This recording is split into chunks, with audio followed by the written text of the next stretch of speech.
எல்லா ரெஸ்பெக்டட் வியூவர்ஸுக்கும் என்னுடைய வணக்கம். முன்னாடி வீடியோவில் நாம் பேசின விஷயம் லா ஆஃப் அட்ராக்ஷன், ஈர்ப்பு விதி. நினைவுகள் அதோட முக்கிய புள்ளி நாம் சொல்லியிருந்தோம். எக்ஸ்பர்ட் சொல்லுது, ஒரு மனிதனுக்குள்ள ஒரு நாள் மோர் தென் 60,000 நினைவுகள் வருது.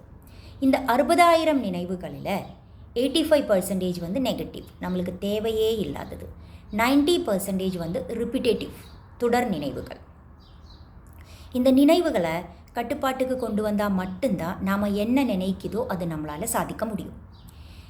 அதுக்கு நினைவுகளை கட்டுப்பாட்டுக்கு கொண்டு வரணும்னா முதல்ல நாம் புரிஞ்சுக்கணும், நாம் என்ன நினைக்குது, எதை பற்றி நினைக்குது, இது நம்மளோட வாழ்க்கையில் நம்மளை சப்போர்ட் பண்ணுதா இல்லை நம்மளை கீழே போக வைக்குதா, என்ன பண்ணுதுங்கிறது முதல்ல நாம் புரிஞ்சுக்கணும்.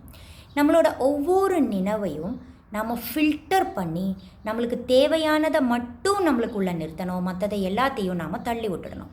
இதுக்கு நாம் புரியணும் நாம் என்ன நினைக்குது. எல்லாம் வேலை செய்யும்போதும், எது வேலையாக இருக்கட்டும், எது பண்ணும்போதும், டிவி பார்க்கும்போதும், புக்கை படிக்கும்போதும், இன்னொருத்தர்கிட்ட பேசும்போதும், சமைக்கும்போதும், சாப்பிடும்போது, தூங்கும்போது கூட நம்மளோட நினைவுகள் ஆக்டிவாக தான் இருக்குது. அது நாம் ஏதோ ஒன்று நினச்சிட்டே இருக்குது. இது வரைக்கும் நம்மளுக்கு வாழ்க்கையில் உண்டான அந்த எக்ஸ்பீரியன்ஸை பொறுத்து, அந்த பர்சன்ஸை பொறுத்து, நம்மளுடைய சரௌண்டிங்ஸை பொறுத்து நாம் ஏதோ ஒன்று நினைச்சிட்டு தான் இருக்குது.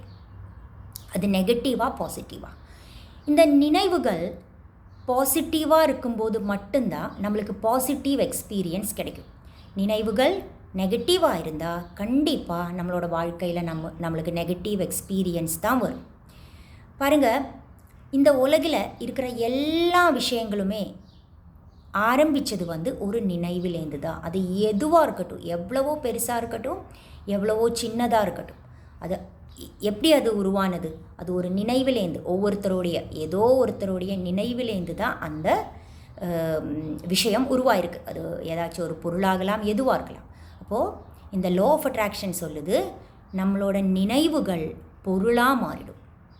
எல்லா நினைவுகளுமே நம்மளுடைய நாம் என்ன நினைக்குதோ அது எல்லாமே நம்மளோட வாழ்க்கையில் பொருளாக மாறிடும். நம்மளோட கண் முன்னாடி நாம் பார்க்கலாம், அந்த ஒரு விஷயத்தை நாம் பார்க்கலாம் அப்படின்னு சொல்லுது. லைஃப்பில் நாம் முக்கியமாக 4 ஏரியாஸ்னு சொல்லிக்கலாம். அது ஹெல்த், ஆரோக்கியம், ரிலேஷன்ஷிப், தொடர்புகள், அப்புறம் கரியர், அது வேலையாக இருக்கலாம், பிஸ்னஸாக இருக்கலாம், எதுவாக இருக்கலாம், நம்மளுடைய கரியர். அப்புறம் வெல்த், செல்வம்னு சொல்லிக்கலாம். மொத்தமாக நாம் அதை செல்வம்னு சொல்லிக்கலாம்.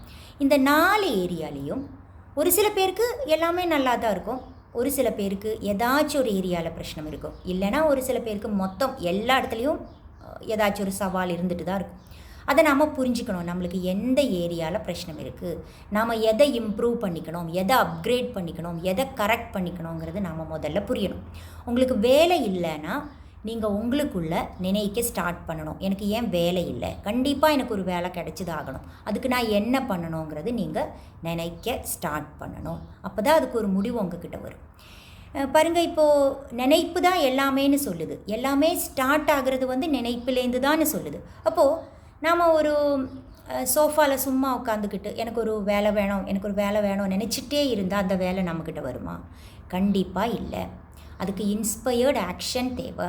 நம்மளோட நினைப்பும் அதோட பாசிட்டிவான நினைப்புகளும் அதோடு சேர்த்து ஆக்ஷனும் சேரும்போது தான் நாம் அதை அட்ராக்ட் பண்ணுது. அதனால் புரியறதுக்கு, நம்மளுக்கு என்ன வேணும்னு புரியறதுக்கு முதல்ல நாம் நம்மளோட வாழ்க்கையை நல்லா திரும்பி பாருங்கள்.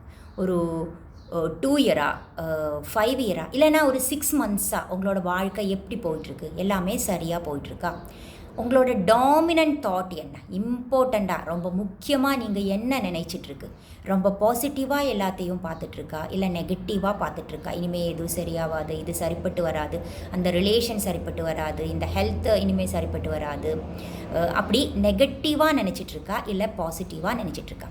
இந்த பாசிட்டிவான நினைவுகளும் ஆக்ஷனும் சேரும்போது தான் நாம் அட்ராக்ட் பண்ணுது. நம்ம முன்னாடி வீடியோவில் சொல்லியிருந்தோம்ல, ஒரு வீடு வேணும் நம்ம நினைக்கும்போது அந்த வீடுக்காக நாம் பணத்தை சேமிக்க ஸ்டார்ட் பண்ணுது. அட் த சேம் டைம் பாசிட்டிவாக எனக்கு ஒரு வீடு வேணும் நினச்சி நாம் விசாரித்து நிறைய வீடை போய் பார்த்து அப்படி தான் அந்த வீடு நம்மக்கிட்ட சேருது. அதே மாதிரி இப்போ உங்களோட லைஃப்பில் எல்லா ஏரியாயும் நல்லா பாருங்கள். இந்த நாம் இப்போ சொன்ன 4 ஏரியாஸையும் நல்லா பாருங்கள்.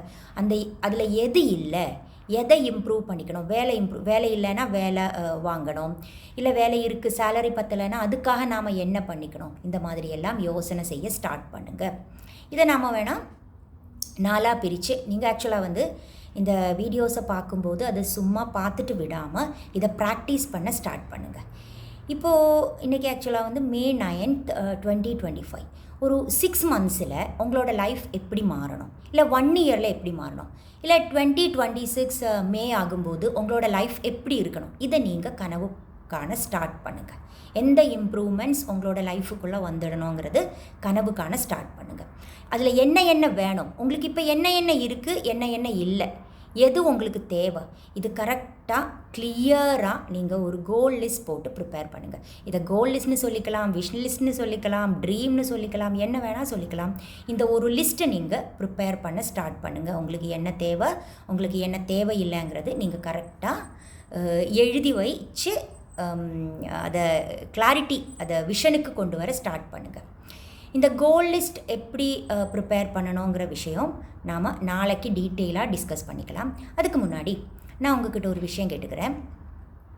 உங்களோட வாழ்க்கையில் நீங்கள் பெஸ்ட்டு பார்ட்னராக யாரை நினைக்கிது, யார் தான் உங்களோட பெஸ்ட் பார்ட்னர், உங்களுக்கு என்ன நினைக்கிதோ அந்த ஆன்சர் கமெண்டாக போடுங்க. நாளை வீடியோவில் நாம் டீட்டெயிலாக ஒரு கோல் லிஸ்ட் எப்படி ப்ரிப்பேர் பண்ணணும், அதுக்குள்ளே என்ன இருக்கணும், எப்படி தான் ஒரு கோல் லிஸ்ட்டை ப்ரிப்பேர் பண்ணணும், இந்த மாதிரி எல்லா விஷயங்களும் நம்ம டீட்டெயிலாக டிஸ்கஸ் பண்ணிக்கலாம். நாளைக்கு பார்க்கலாம். இது பார்க்குற எல்லாருக்குமே தேங்க்யூ ஸோ மச். உங்களுக்கு பிடிச்சிருந்தா சப்ஸ்கிரைப் பண்ணுங்கள், ஷேர் பண்ணுங்கள், கமெண்ட் பண்ணுங்கள். நாளைக்கு பார்க்கலாம். தேங்க்யூ.